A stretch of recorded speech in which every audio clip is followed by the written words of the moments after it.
Namaskar, bienvenue à West India News. Dans notre région, Ganesha Rollet, une amoureuse et une experte en langues orientales de passage en Guadeloupe, a accordé une interview à West India News. En Inde, la presse indienne rend hommage à Jacques Chirac. International, l'ONU a célébré la journée internationale de la non-violence avec le Premier ministre de l'Inde, mais aussi celui de la Jamaïque. En sport, l'Inde s'en sort plutôt bien avec une 7e place au relais 4x400 mètres mixte. Culture, Lata Mangeshkar, la célèbre chanteuse indienne de playback, a célébré ses 90 ans.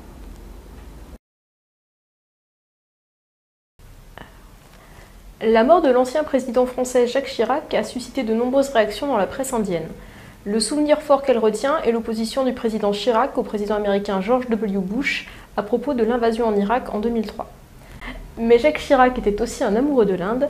Dans le tome 2 de ses mémoires, il écrit : De mes années de jeunesse, j'ai gardé l'amour et la passion de l'Inde, berceau d'une civilisation 5 fois millénaire qui n'a cessé de me fasciner. L'Inde, comme la Chine, est à mes yeux une des meilleures illustrations qui soit de la permanence des grandes cultures du monde et de tout ce qu'elles ont apporté à l'humanité d'intelligence, de connaissance, de sagesse et de spiritualité. On disait aussi que Jacques Chirac parlait le sanskrit. Voici ce qu'il en dit dans le tome 1 de ses mémoires. Vers ma 16e année, en même temps que je songe à me convertir à l'hindouisme, je me mets en tête d'apprendre le sanskrit, une des plus vieilles langues du monde. On m'indique alors l'adresse d'un professeur du nom de Vladimir Belanovitch. C'est un russe blanc. Monsieur Belanovitch parle plusieurs langues, dont le latin, le grec et le sanskrit. Il va tenter de m'enseigner. Au bout de quelques semaines, il me conseille de renoncer. Écoute, me dit-il, premièrement, tu n'es pas doué. Et deuxièmement, le sanskrit, ça ne sert à rien. Si tu veux apprendre une langue, il vaut mieux que tu apprennes le russe. J'ai accepté, et à partir de là, nous nous sommes liés d'amitié. Jacques Chirac est l'un des rares hommes d'État français à s'être intéressé très tôt aux grandes cultures du monde.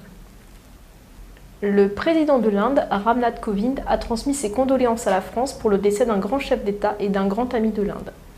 Le Premier ministre, Narendra Modi, en exprimant sa tristesse, a rappelé la perte d'un leader de stature internationale qui a joué un rôle décisif dans la mise en place et la mise en œuvre d'un partenariat stratégique Inde-France.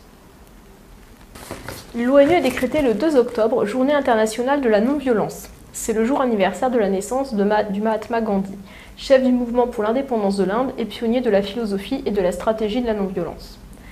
Cette journée du 2 octobre est, selon la résolution de l'ONU, l'occasion de diffuser un message de non-violence, notamment par des actions d'éducation et de sensibilisation. La résolution réaffirme la pertinence universelle du principe de non-violence et souhaite favoriser une culture de paix, de tolérance, de compréhension et de non-violence. Cette année, pour célébrer le 150e anniversaire de la naissance du Mahatma, une cérémonie a été organisée au siège de l'ONU. Narendra Modi, le Premier ministre de l'Inde, a été le premier intervenant. Il fut suivi par le secrétaire des Nations Unies, M. Antonio Guterres, puis par de nombreux leaders internationaux, dont le Premier ministre de la Jamaïque, Andrew Holness, dont voici la conclusion. Confronted as we are by violence, terrorism and extremist ideology, we must ensure that Gandhi's legacy is remembered and celebrated as a beacon of hope for us to pursue. As Gandhi powerfully demonstrated, non-violence is a weapon of the strong. Mahatma Gandhi, the epitome of selfless and dedicated commitment to protecting the downtrodden and the outcast, continues to resonate with all of us. He remains as relevant today as he did over a century ago. He has left us a profound legacy and an example for this and succeeding generations to follow as we strive for peace, social justice, inclusive and sustainable economic development. I thank you.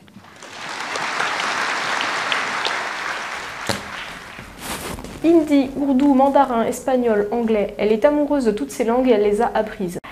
Ganesha Rollet, une ancienne étudiante du CGPLI, était de passage en Guadeloupe. Nous l'avons interrogée sur sa passion des langues et de l'Inde. Namasté Ganesha Rollet. Namasté. Alors vous avez débuté le hindi avec le CGPLI alors que vous étiez au lycée. Vous avez bien fait du chemin depuis puisque vous avez passé une licence de hindi. Vous êtes également intéressé à l'ourdou, au népali, au mandarin, à l'espagnol. Oui. Alors parlez-nous de votre amour des langues et en particulier de celui du hindi. Alors l'amour des langues, je ne sais pas exactement quand il est arrivé, j'ai l'impression qu'il a toujours été là, mais en tout cas l'amour du hindi, je pense qu'il est arrivé avec la découverte des films Bollywood. Donc je devais avoir 7 ans et ma mère avait acheté à la chapelle justement non c'était pas un DVD à l'époque, les cassettes. Et donc c'était le film Karo Na Pyar Hai avec Hrithik Roshan et j'ai beaucoup aimé en fait. Après on n'a pas arrêté de regarder des films Bollywood mais je ne comprenais pas. Et la traduction à l'époque malheureusement était pas très bien faite. Et c'est vers l'âge de 16 ans à peu près que je me suis inscrite au CGPLI et j'ai commencé le hindi comme ça. Comment se sont passées vos études de langues orientales dans les universités françaises? Alors juste après mes études au CGPLI, en fait je suis partie à Paris pour suivre des études de hindi à l'INALCO où j'ai fait donc une licence de hindi. On pourrait se demander pourquoi avoir pris le hindi et pas d'autres langues, pourquoi pas l'anglais, l'espagnol, le mandarin ou d'autres langues qui sont beaucoup plus connues comme le russe.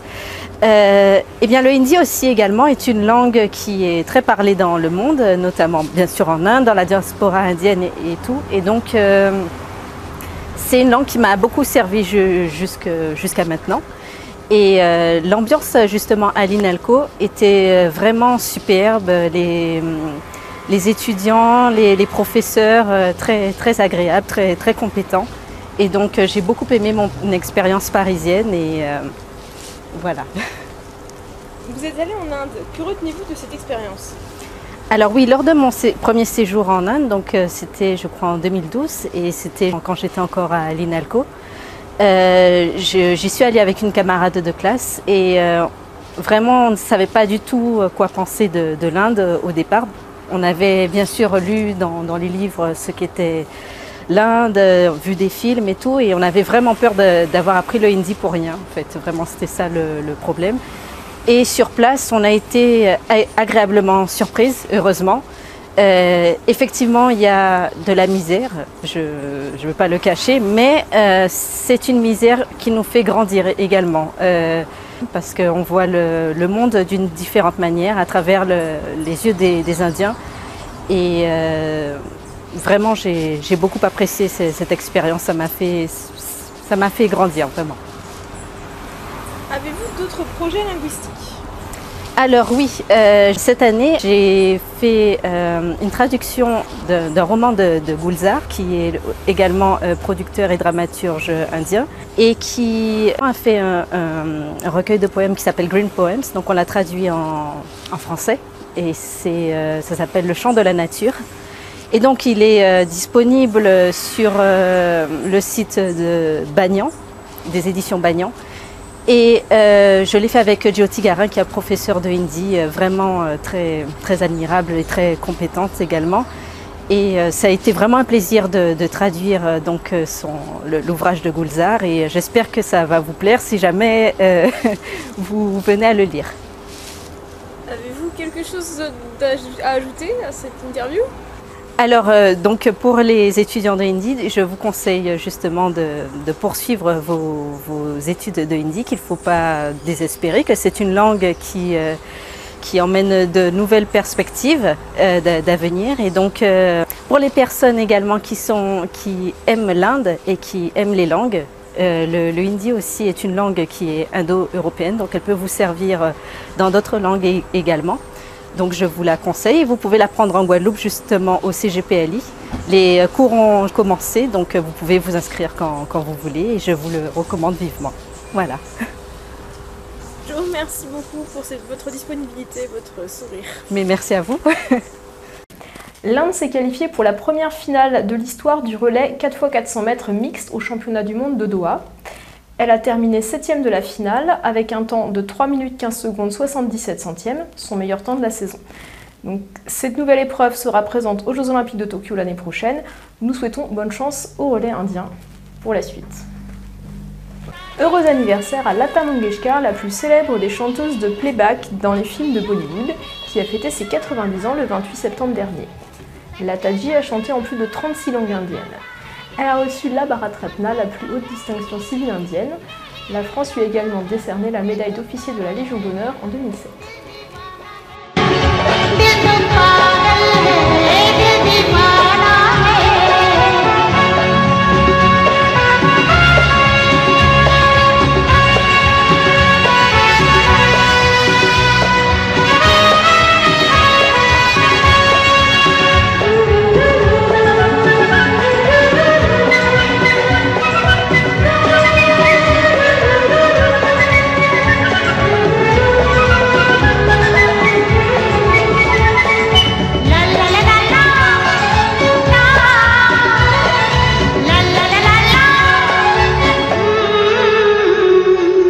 इस दिल की बातों में जो आते हैं वो भी दीवाने हो जाते हैं।